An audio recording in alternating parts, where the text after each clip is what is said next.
good evening. My name is Thomas Rebman. I live at 11610 Sarita Court in Orlando, Florida, and I'm the Chief Executive Officer of Homeless and Hungry, a nonprofit advocate group. I'm here to represent the homeless people because here's what we have going on. I had a meeting with one of the county councilmen where they told me that they knew Daytona Beach could not get the money for safe harbor from the other cities and they're waiting for you to fail. And so here's what's happening. People are suffering every night on our streets. We have no safe place for them to live. There's no safe place for them to live. Nobody seems to care. Not the people that want to advocate for safe harbor. They're not standing up here talking to you saying, what are we going to do in the interim? And it seems to be everybody's consensus in the news and everywhere else that nothing's going to happen. So that makes me very distressed because we have a lot of people that are suffering on the streets. And here's the thing. I have a minute and a half to convince you to divorce yourself of what you're doing now. The current consultant offers the same basic advice to every city, and I've called every city and I've talked to what's supposed to be his crown jewel in San Antonio. Using a shelter as a strategy to end homelessness is flawed because people in the shelters still count as homeless. They're not homeless when they're in the shelter.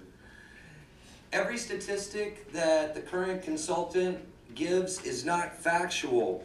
The statistics at Pinellas Safe Harbor show arrests have increased every year.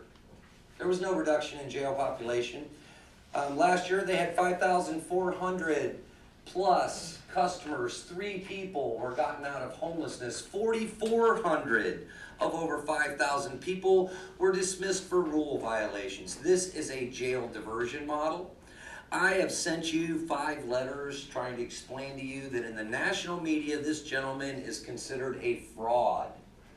I am standing in front of you, not to tell you, because I've been telling you in writing letter after letter since November, and nobody will let me brief them except 2 minutes. I have to drive 3 hours to brief 2 minutes. You guys are irresponsible. We need to look at the homeless problem. We need to get the homeless a place to sleep that's safe now. And we need to have a plan for all the homeless in Volusia County that's run by the county, because it's not the city's job to bring 16 cities together. Thank you. Our next speaker is Mike Pastore, and on deck is James Harper. Well, good evening, everyone. Michael Pastore, 400 Fremont, Zone 3, also known as Pastor Mike. I am a homeless advocate. At the last strategy meeting, Volusia Safe Harbor was on the agenda, but code enforcement's concerns took up most of the time. At the very top of the professional services contract with Dr. Marbut, it states a primary goal of the contract is to obtain sufficient funding and related commitments necessary to ensure the construction of Volusia Safe Harbor. I believe some multitasking is in order. We're a year away. I'm thinking of some modifications, and Dr. Marbut and I have been in touch about my suggestions for a 3-pronged approach to the issue. 100 beds temporary shelter in less than 6 months. That means before Christmas. Emergency shelter 250 beds in 24 months, and 100 units of supporting housing as soon as possible. I meet with a Sarasota investment group in the morning. We need some relief. This approach mirrors what he's suggesting in other places and can satisfy most of the critics. I believe that it will satisfy most of the critics. Expect a pro forma white paper before the next Homeless Committee meeting on June 26. When I visit neighborhood groups, Santa, Save Our Neighborhoods, Bel Air Group, Beachside Neighborhood Watch, Comstat, I'm often accosted by citizens who want to know what the heck is going on. The conversation at times gets heated. In fairness to Mr. Chisholm, putting in a requirement that community engagement is part of the planning process does not come naturally to him. A dearth of information has allowed the naysayers to try to smother this baby at birth. This is just too important to allow that to happen. To paraphrase President John F. Kennedy, success has 100 fathers, but failure is an orphan. Allow me the honor of bringing a successful plan to fruition. Shelter can't wait. I will be in touch. God bless. Ask him for permission. I don't care. He's the one that has to work. I don't have a problem with it. I've had Tom on the radio, and everything like that. So tell me, what makes your plan? Because Anthony's plan, although I didn't agree with it 100%, was much closer to what we need.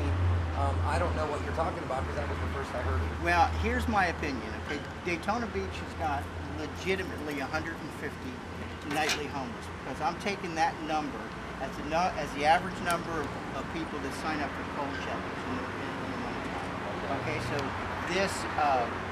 this posturing that says that it's a countywide problem, what that is a code phrase for let's sweep the homeless.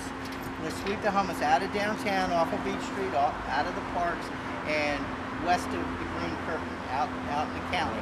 All right, so I feel that the city of Daytona Beach has to take ownership of their homeless population. All right, so that the idea that there is no sentiment for a downtown shelter or a shelter within the city limits has got to be blown up. They got to do it, and we got to do it with public awareness campaign. They have to come to grips with the fact that the surrounding cities are not enamored of kicking in money to solve what they perceive to be Daytona Beach's problem. It is Daytona Beach's problem. Here's why. The people that are homeless in Edgewater, New Smyrna, out in the county, they're living in the woods and the land, they're not helped by this shelter. Truthfully, what it's going to do is it's going to get a small group of folks a place to sleep for the night. The problem that we have is that's not where we need to spend $10 million, because I have to say this.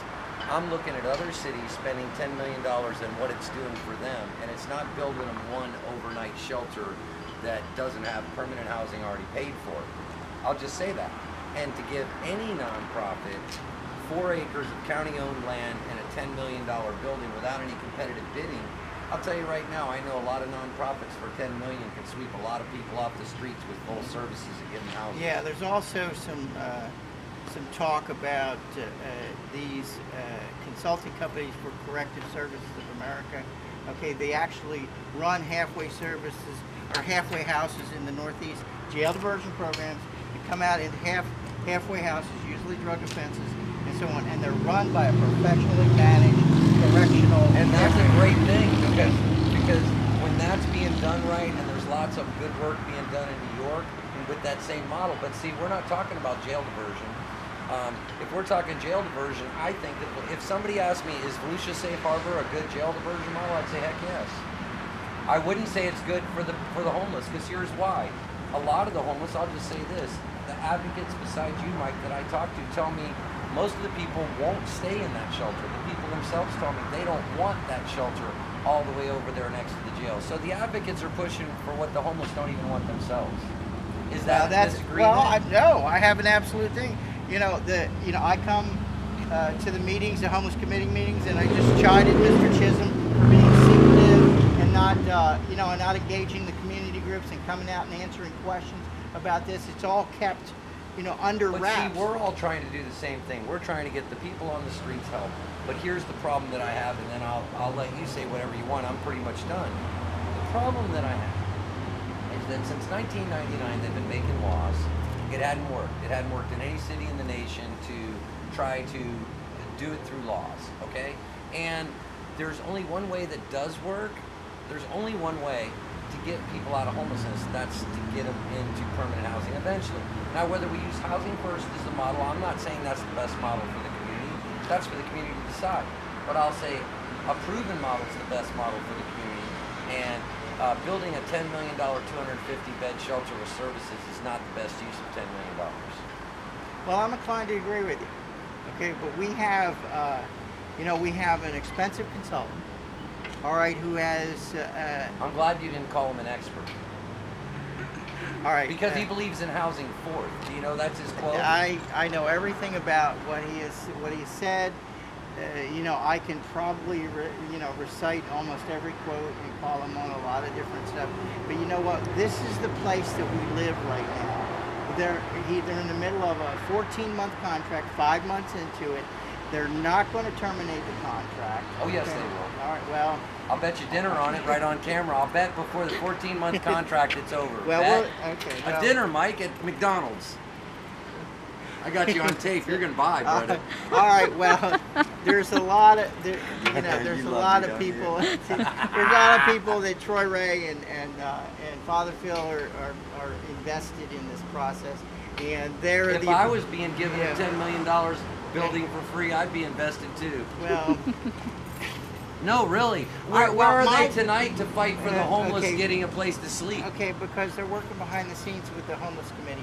The next meeting is not until June 26th. The problem that I have with Dr. Marvin is that he's over in Sarasota picking up a $17,000 check. He's out in Placer County, California, Auburn, opening up a shelter and shaking everybody's hand. But nowhere is it successful, you know. Picking up another $7,000 check. There is not one legitimate Dr. statistic. Robert Marvin is the Reverend Al Sharpton of homelessness. Wherever there's people that perceive a problem with homelessness, he comes in, and the Sarasota Phoenix, an investigative paper, said that he's like Robert Preston, the music man. He comes in and said, "You got a problem." Sings a tune. Said, "You got a problem right here in River City." Comes in and he can solve the problem. Comes in like a rock star. Okay, and he gets hired. You know what? He's right. He does get hired, but here's the problem. The problem is that his shtick is getting old because there's lots of national media that says none of the statistics. Here's the problem. No, here's the problem. We can't have a homelessness expert that doesn't believe in research and data. So here's the problem we have. We're trying, cities only hire Dr. Marvin, not because he's an expert, because he's not an expert. They hire him because he justifies their bad behavior. He says, we're gonna stop them from feeding because Dr. Marvin says so. We're gonna stop them from panhandling because Dr. Marvin says so. That's what Dr. Marvin is a hired gun. That's my opinion, not yours. All right, well, right now where I live in Daytona Beach, you know, I want Shelter Can't Wait. That's my initiative. All right, I want to shelter. Oh, by the way, since she's taping this, I want everybody to know because this is gonna go on my Facebook page. All right, good. I'll be sending it to you too, so have I fun. guarantee this is I'll that put it Shelter on mine, Can't Wait is a good idea. There's gonna be a petition. You know, not me and Pastor Mike don't see a lot eye to eye, but we both agree the homeless immediately need a place to live. And since we're the only two that are coming to the courthouse trying to get people a place to live, I am supporting Pastor Mike's petition. Change.org petition. It's called Shelter Can't Wait. You go to DaytonaHomeless.com, and then it says it says Change.org petition. And you'll find a link on my webpage. Absolutely, he'll have a link on the webpage as well. Sign the petition. We're urging faster action. I'm pushing them.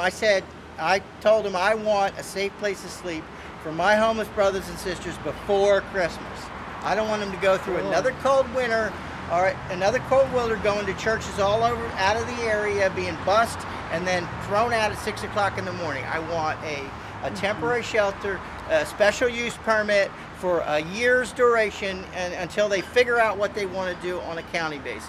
I believe this is the county's responsibility. I don't think it's like Tom said, I don't think it's the city of Daytona Beach's responsibility, you know, to go out to the surrounding cities, and ask for money, because Port Orange says that, oh, we don't have a homeless problem.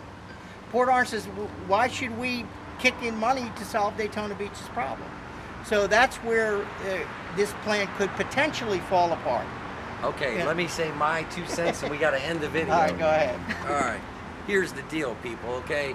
You know, the truth, the solid truth is this.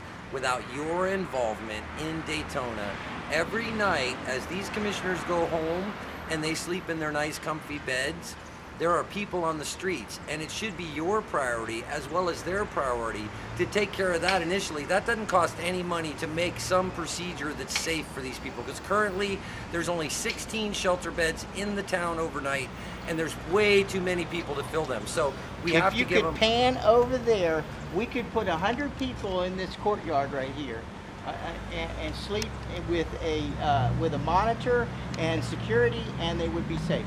Did I interrupt your speech? I'm sorry. I'm kidding, Mike. I'm kidding. I love you, man. All right, so here... No, I do. I gotta go. Okay, right. take it easy. Okay, let's go. We'll get it. I'll get the video to you on a link. buddy. Oh, I will Jackie- send it to you. Don't worry. Jackie I'll make sure, Michelle. because we've... Okay, so here's my bottom line. We have the county, who should be uniting all the cities to one plan for the county that takes care of the entire county's plan on homelessness. DeLand is not going to pay for a shelter in Daytona. DeLand has their own homeless problem. You know, Pearson doesn't have enough money to even think about it. New Smyrna, we can go through all 16 cities, but what's going on is this. The county says, we'll fund it if you get all these cities to commit to funding it for 5 years operating. They know that's going to never happen. I had Deb Denny's tell me in a meeting, we know they're going to fail, we're just waiting for it to happen. So here's what's happening. We're paying an expert $7,000 a month. Give me $7,000 for Pastor Mike to go feed people with. Don't give it to an expert who is not going to accomplish anything but take our money like he's done in every other city. I hope you guys will get involved, and I won't be down here at this city council meeting by myself ever again. Thanks, guys.